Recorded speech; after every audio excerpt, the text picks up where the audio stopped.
എല്ലാ ഹൈന്ദവ സഹോദരങ്ങൾക്കും നമ്മുടെ ചാനലിലേക്ക് സ്വാഗതം.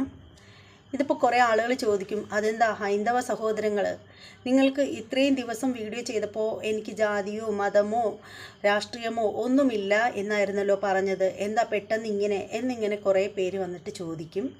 അവരോട് പറയാനുള്ളത് എന്താണെന്ന് വെച്ചാൽ, ഇത് നമ്മളെ മറ്റുള്ളവരെ ആരെയും ഉൾപ്പെടുത്താതെ, അതായത് ഹിന്ദുക്കളെ മാത്രം ബാധിക്കുന്ന ഒരു വിഷയമാണ് നമ്മളിവിടെ സംസാരിക്കുന്നത്.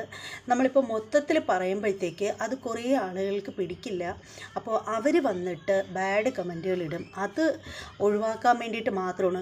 കാര്യം എന്താണെന്ന് വെച്ചാൽ, ഞാനിപ്പോൾ ഈ പറയുന്ന കാര്യങ്ങളെന്ന് വെച്ചാൽ നിങ്ങളിൽ പലരും അറിഞ്ഞിട്ടുണ്ടാവാം. അതപ്പോൾ നമ്മൾ കോമൺ ആയിട്ട് പറയുമ്പോഴത്തേക്ക്, നമ്മൾ മൊത്തത്തിൽ ഇങ്ങനെ എടുത്ത് പറയുമ്പോഴത്തേക്ക് അത് മറ്റ് മതസ്ഥർ വന്നിട്ട്, അവർ നമ്മുടെ സഹോദരങ്ങളാണെങ്കിലും അവർക്ക് പെട്ടെന്ന് ദേഷ്യം വരുന്ന കൂട്ടത്തിലാണ് അവർ വന്നിട്ട് ആവശ്യമില്ലാത്ത കമൻറ്റുകളിടും. അപ്പോൾ അത് ഒഴിവാക്കാൻ വേണ്ടിയിട്ടാണ് ഞാൻ ഹൈന്ദവ സഹോദരങ്ങൾക്ക് എന്ന് പറയുന്നത്. കാരണം ഇപ്പോൾ ഞാൻ സംസാരിക്കുന്ന ഈ ഒരു വിഷയമെന്ന് പറഞ്ഞാൽ നമ്മുടെ മതത്തിനുള്ളിൽ മാത്രം നിൽക്കുന്ന ഒരു കാര്യമാണ്. അതുകൊണ്ടാണ്. അല്ലെങ്കിൽ പിന്നെ ആരും വീഡിയോ ഫുള്ളായിട്ട് കേൾക്കാതെ സ്കിപ്പ് ചെയ്ത് പോയതിന് ശേഷം വന്നിട്ട് തിരികെ വന്നിട്ട് തെറി വിളിക്കും. അത് കാരണം എനിക്ക് ഒരുപാട് അനുഭവങ്ങൾ ഉണ്ടായിട്ടുണ്ട്. കാര്യം എന്ന് വെച്ചാൽ, ഞാൻ 2-3 വീഡിയോ ചെയ്തത്, അതായത് ക്ഷേത്രത്തിനുള്ളിൽ വെച്ച് ദഫ്മുട്ട് നടത്തിയ കാര്യം, പിന്നെ ഒരു ക്ഷേത്രത്തിൻ്റെ നോട്ടീസിൽ മത്സ്യമാംസാദികൾ വച്ച് ആ ഒരു സംഭവം, ഇതിനെയൊക്കെ എതിരെ ഞാൻ വിമർശിച്ചുകൊണ്ട് വീഡിയോ ചെയ്തപ്പോഴൊക്കെ മതത്തിൽപ്പെട്ട ആളുകൾ വന്നിട്ട് എന്നെ തെറി വിളിക്കുന്ന ഒരു സംഭവം ഉണ്ടായി. എല്ലാവരും അല്ല, കുറച്ച് ആളുകൾ മാത്രം, 1-2 പേരൊക്കെ. ബാക്കിയുള്ളവരൊക്കെ കട്ട സപ്പോർട്ടായിരുന്നു.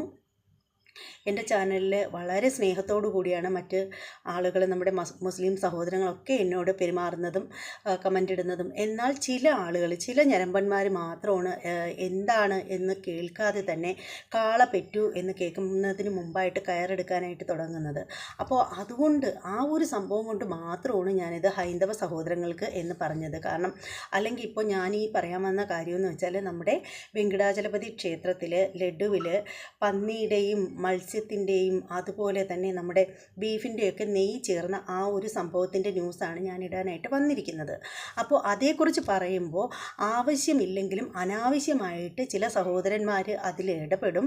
എന്ന് വെച്ചാൽ, അതെന്താ നിങ്ങളുടെ ദൈവത്തിന് കഴിച്ചുകൂടെ, നിങ്ങളുടെ ദൈവം ആര്, അങ്ങനെയൊക്കെ പറഞ്ഞിട്ട് കുറേ ചോദ്യങ്ങളുമായിട്ട് വരും. അപ്പോൾ അത് ഒഴിവാക്കാൻ വേണ്ടിയിട്ട് മാത്രമാണ് ഞാൻ പറഞ്ഞത് ഹൈന്ദവ സഹോദരങ്ങൾക്ക് എന്ന് പറഞ്ഞിട്ട് ഞാൻ ഈ ഒരു വീഡിയോ സ്റ്റാർട്ട് ചെയ്തത്. അത് എല്ലാവരും ഒന്ന് മനസ്സിലാക്കുക. ഓക്കെ. അപ്പോൾ നമ്മൾ എത്ര പറഞ്ഞാലും ചില ആളുകൾ ഒട്ടും മനസ്സിലാക്കത്തില്ല. മനസ്സിലാക്കാതെ വന്നിട്ടാണ് സംസാരിക്കുന്നത്. ഇത് നിങ്ങളെ മറ്റു ക്രിസ്ത്യൻസ് മതത്തിലുള്ള സഹോദരങ്ങളായാലും ഇസ്ലാം മത സഹോദരങ്ങളായാലും നിങ്ങൾക്ക് ആരെയും ഒരു തരത്തിലും ബാധിക്കുന്ന കാര്യമല്ല. നമ്മൾ ഹൈന്ദവ സഹോദരങ്ങളെ മാത്രം കുറ്റപ്പെടുത്തിക്കൊണ്ട് മാത്രമാണ് ഞാൻ ഈ വീഡിയോ ചെയ്യുന്നത്. അപ്പോൾ ഞാൻ ഈ വീഡിയോയിലേക്ക് പോവുകയാണ്. നമ്മൾ വർഷങ്ങളായിട്ട്, എത്ര കാലമായി ശരിക്കും ഈ പറയുന്ന വെങ്കിടാചലപതി ക്ഷേത്രം തുടങ്ങിയിട്ട് എന്ന് ചോദിച്ചാൽ എനിക്കതേക്കുറിച്ച് അറിയില്ല എന്ന് തന്നെയാണ് ഞാൻ പറയുന്നത്. കാര്യം എനിക്ക് അതിന് വേണ്ടിയിട്ടുള്ള പാണ്ഡിത്യമൊന്നും ഉള്ള ആളൊന്നുമല്ല ഞാൻ. എന്നെ സംബന്ധിച്ചിടത്തോളം എനിക്ക് എന്ന് പറഞ്ഞാൽ എനിക്കൊരു 40 വർഷം മാത്രം പഴക്കം മാത്രമേ ഉള്ളൂ. അപ്പോൾ അതിലുള്ള അറിവുകൾ മാത്രമേ എനിക്കുള്ളൂ. അപ്പോൾ ആ ഒരു അറിവിൻ്റെ ആ ഒരു പരിധിയിൽ നിന്നാണ് ഞാൻ ഈ സംസാരിക്കുന്നത് മുഴുവനും. അപ്പോൾ എനിക്ക് പറയാനുള്ളതെന്ന് വെച്ചാൽ, നമ്മൾ ക്ഷേത്രത്തിലെടുക്കുന്ന ഓരോ വസ്തുവിലും അത്രത്തോളം പവിത്രമായ രീതിയിലാണ് പൂജാ സാധനങ്ങളായാലും എല്ലാം നമ്മൾ എടുക്കുന്നത്. നമ്മൾ പുറത്ത് നിന്ന് പൂവൊക്കെ കൊണ്ടുവരാറുണ്ട് ക്ഷേത്രത്തിൽ പൂജിക്കാനായിട്ട്. അങ്ങനെ കൊണ്ടുവരുന്ന പൂവ് നമ്മൾ ശ്രീകോവിലിനകത്ത് കൊടുക്കുന്ന സമയത്ത് അത് ആ ഒരു മൂർത്തിയുടെ മുന്നിൽ കൊണ്ടുപോകുന്നതിന് മുന്നിലായിട്ട് നമ്മുടെ പൂജാരി വന്നിട്ട് കൊടുക്കുന്നതിന് മുൻപേ അവർ വന്നിട്ട് ആ ഒരു ഹാരമായാലും ശരി, മാലയായാലും ശരി, പൂജയ്ക്കെടുക്കുന്ന പുഷ്പങ്ങളായാലും ശരി, അതിലൊക്കെ അവർ പുണ്യാഹം തളിച്ചതിന് ശേഷം മാത്രമാണ് ശ്രീകോവിലിനുള്ളിലേക്ക് കൊണ്ടുപോകുന്നത്. അത് ഏത് സാധനം, നമ്മളൊരു നിലവിളക്ക് നേർച്ചയായിട്ട് കൊടുത്താലും ഒരു ഉടയാട കൊടുത്താലും എന്ത് തന്നെ കൊടുത്താലും അങ്ങനെ തന്നെയാണ് കൊണ്ടുപോകുന്നത്. ശരിക്കും കർമ്മങ്ങളൊക്കെ അറിയാവുന്ന ഒരു ക്ഷേത്ര പൂജാരി അങ്ങനെ തന്നെയാണ് ചെയ്യുന്നത്.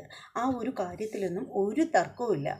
അങ്ങനെ ഇരിക്കുമ്പോഴാണ് ഈ ക്ഷേത്രത്തിനുള്ളിൽ നേദിക്കുന്ന, അല്ലെങ്കിൽ ഈ ക്ഷേത്രത്തിനുള്ളിൽ വെച്ചിട്ട് ക്ഷേത്രത്തിൽ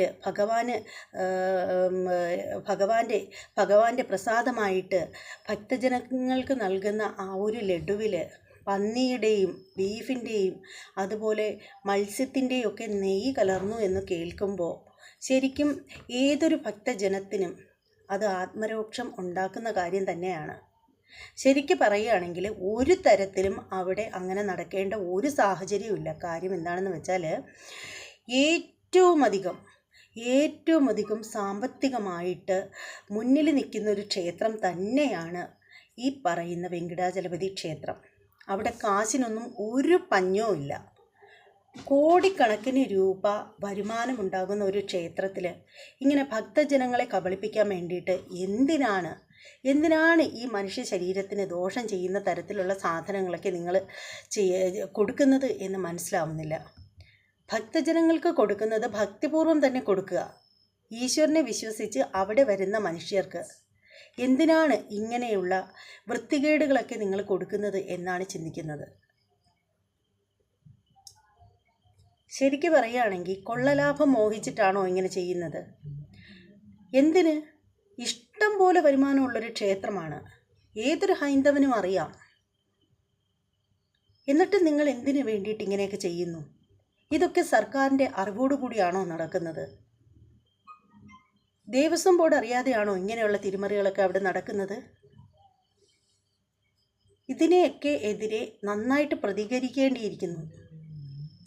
കാര്യം ഈ ഭക്തജനങ്ങൾക്ക് നിങ്ങൾ കൊടുക്കുന്ന കാലകാലങ്ങളായിട്ട് പിന്തുടരുന്ന ഒരു സംഭവമാണിത്. ലഡുവിനകത്തൊക്കെ പന്നിയുടെയൊക്കെ നെയ്യെന്ന് പറയുമ്പോൾ കുറച്ച് പേരിപ്പോൾ വരും കമൻറ്റ് ബോക്സിൽ, പന്നിയുടെ നെയ്ക്ക് എന്താണ് കുഴപ്പമെന്നും പറഞ്ഞുകൊണ്ട്. അത് കഴിക്കുന്നവരല്ല നമ്മൾ മനുഷ്യർ. നമ്മൾ ഈശ്വരനെ നേദിക്കുന്ന ഒരു സാധനത്തിൽ നമുക്ക് ഹൈന്ദവരുടേതായിട്ടുള്ള ആചാരങ്ങളും അനുഷ്ഠാനങ്ങളൊക്കെ ഉണ്ട്. അപ്പോൾ അവർക്ക് തൃപ്തികരമല്ലാത്ത കാര്യങ്ങൾ സംഭവിക്കുമ്പോൾ അവരത് പ്രതികരിക്കും. അതിനെ കുറ്റം പറയാനായിട്ട് മറ്റുള്ളവർ വന്നിട്ട് ഒരു കാര്യവുമില്ല. പ്രതികരിക്കാതിരുന്നിട്ടും കാര്യമൊന്നുമില്ല. ഇത് ശരിക്കും ഭക്തജനങ്ങളെ ചീറ്റ് ചെയ്യുകയാണ് നിങ്ങൾ ചെയ്തിരിക്കുന്നത്. ഇതിപ്പോൾ ഞാനോ എന്നെപ്പോലെ കുറച്ച് പേരോ പ്രതികരിച്ചിട്ടൊന്നും ഒരു കാര്യമില്ല. കാരണം ഇതിൻ്റെയൊക്കെ തലപ്പത്തിരിക്കുന്ന ആളുകൾ അത്രയും പവർഫുള്ളായിട്ടുള്ള ആളുകളായിരിക്കും. ആരും അറിയാതെ ഇതൊന്നും നടക്കില്ല.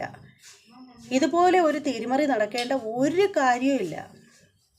നല്ല നാച്ചുറലായിട്ടുള്ള നെയ്യ് വെച്ചിട്ട് തന്നെ ലഡു ഉണ്ടാക്കാൻ പറ്റും അവിടെ. കാരണം അതിനു വേണ്ടിയിട്ടുള്ള വരവുള്ളൊരു ക്ഷേത്രമാണ്. എന്ത് കഷ്ടമെന്ന് പറയാം.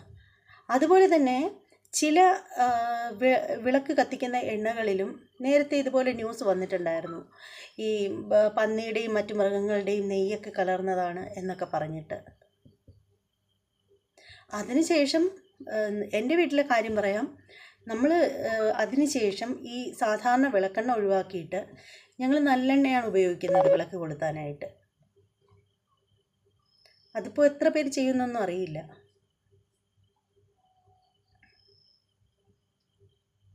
എന്ത് കഷ്ടമെന്ന് പറയട്ടെ.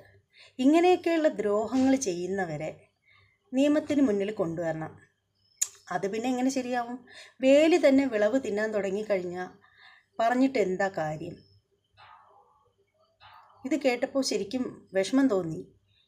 ഒരു ക്ഷേത്രത്തിനുള്ളിലേക്ക് വരുന്നത് ആ മൂർത്തിയെ കണ്ട് തൊഴുത് മനസ്സിലുള്ള സങ്കടങ്ങളും സന്തോഷങ്ങളും എല്ലാം ഇറക്കി വയ്ക്കാൻ വേണ്ടിയിട്ടാണ്. നമ്മളൊരു പൂജാമുറിയിൽ പോയി തൊഴുതിറങ്ങുന്നതിനേക്കാളും 100 ഇരട്ടി പവർഫുള്ളായിട്ട് ഇരിക്കുന്നതാണ് ഒരു ക്ഷേത്രത്തിനകത്ത് പോസിറ്റീവ് വൈബ് എന്ന് പറഞ്ഞാൽ. ഒരു ക്ഷേത്രത്തിൽ വന്ന് തൊഴുത് ആ പ്രസാദവും സ്വീകരിച്ച് പുറത്തേക്ക് ഇറങ്ങുന്ന ഒരു ഭക്തന് എന്തുമാത്രം ആത്മസംതൃപ്തി കിട്ടും എന്നുള്ള കാര്യത്തിൽ ആ ഒരു ഭക്തന് മാത്രമേ പറയാൻ പറ്റൂ. അത് ശരിക്കും വാക്കുകളാൽ പറഞ്ഞു തീർക്കാൻ പറ്റുന്ന ഒരു കാര്യവുമല്ല. എൻ്റെ കാര്യം അങ്ങനെയാണ്. ഒരു ക്ഷേത്രത്തിലേക്കൊക്കെ പോയി തൊഴുതിറങ്ങുമ്പോഴത്തേക്ക് മനസ്സിന് ഭയങ്കര സന്തോഷമാണ്. എന്തോ ഭയങ്കര ചൂടിൽ നിന്നും കയറി ഇങ്ങനെ ഒരു തണലിലേക്ക് നിൽക്കുമ്പോഴുള്ള ഒരു ഇളം കാറ്റ് വീശുമ്പോൾ കിട്ടുന്നൊരു സന്തോഷമാണ് അപ്പോൾ മനസ്സിന് കിട്ടുന്നത്. എന്തായാലും ഇതിനെക്കുറിച്ചൊക്കെ പറഞ്ഞിട്ട് നമ്മളൊക്കെ വെറുതെ നമ്മളെപ്പോലുള്ള കുഞ്ഞു യൂട്യൂബേഴ്സൊക്കെ പ്രതികരിക്കാമെന്ന് വെച്ചാൽ കുറേ ആളുകൾക്കൊന്നും അത് കണ്ടാൽ ഒട്ടും ദഹിക്കത്തില്ല. നീ ആരാടി എന്ന് പറഞ്ഞിട്ടായിരിക്കും അടുത്തത് തുള്ളിക്കൊണ്ട് പോരുന്നത്. പ്രതികരിക്കാതിരിക്കാനും പറ്റില്ല, അത് വേറൊരു സത്യം. എന്തായാലും നമുക്ക് ഇതേക്കുറിച്ച് ആധികാരികമായിട്ട് പറയാൻ കഴിയുന്ന ആളുകൾ പറയുന്നത് എന്താണെന്ന് നമുക്കൊന്ന് കേട്ട് നോക്കാം. ഈ ന്യൂസ് നിങ്ങളൊന്ന് കേട്ട് നോക്ക്.